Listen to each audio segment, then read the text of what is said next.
আমাদের দহগ্রামের রূপ রং যতটা না সুন্দর তার থেকেও বেশি মন কেড়ে নেবে আপনার বটে। আসসালামু আলাইকুম, আপনারা দেখছেন দহগ্রাম ব্লগস।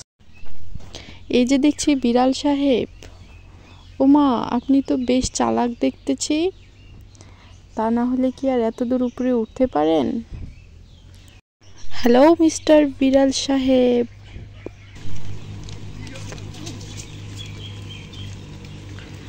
এখন বর্ষাকাল, মানুষ ধান রোয়াগাড়া নিয়ে ব্যস্ত।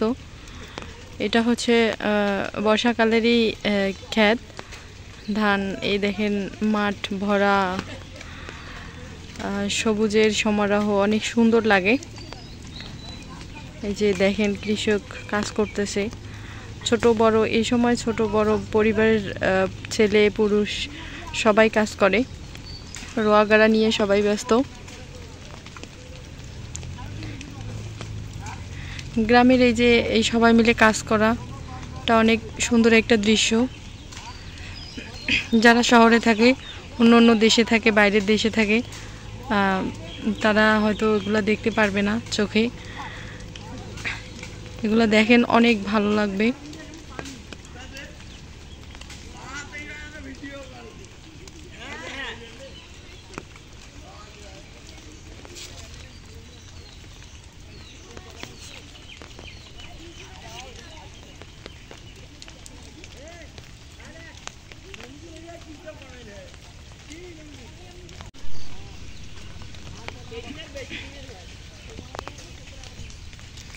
বর্ষাকালে মাঠে ঘাটে, বাড়ির আঙ্গিনায় খাল বিল নদী দেখেন, পুকুর ডোবা সব বৃষ্টি দিয়ে ভরা।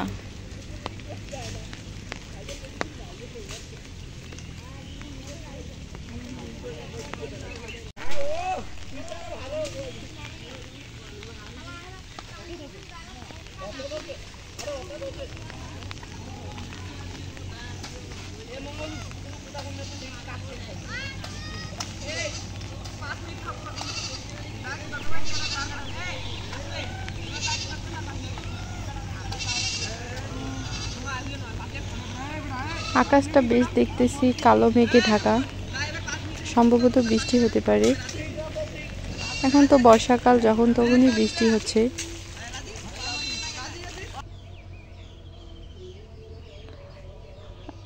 তবে আমি লক্ষ্য করতেছি আকাশটা একটু অন্ধকার, আবার বাতাসও করতেছে, বৃষ্টি আসবে মনে হচ্ছে।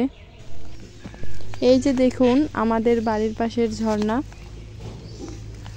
ঝর্ণা দেখার জন্য আমাদেরকে চট্টগ্রাম, বান্দরবন, কক্সবাজার ওই দিক যেতে হবে না, কারণ আমাদের বাড়ির পাশেই অলরেডি ঝর্ণা রয়েছে। যদিও ওই ঝর্ণা থেকে এই ঝর্ণা ছোট, কিন্তু দেখতে ভালো।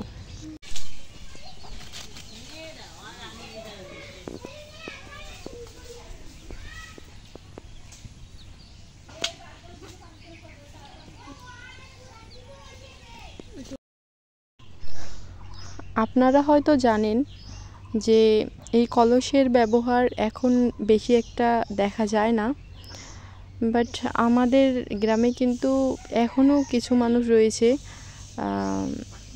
যারা এই কলসের ব্যবহার করে। অনেক ভালো লাগে, আর বিশেষ করে এই চর অঞ্চলের এলাকাগুলোতে এর ব্যবহার বেশি দেখা যায়। এখনও এরা এই কলসের ব্যবহার করে থাকে। আর দেখুন গ্রামের তাজা ফল মূল খুব ভালো। এটাকে কি ফুল বলে অবশ্যই জানাবেন কমেন্টে।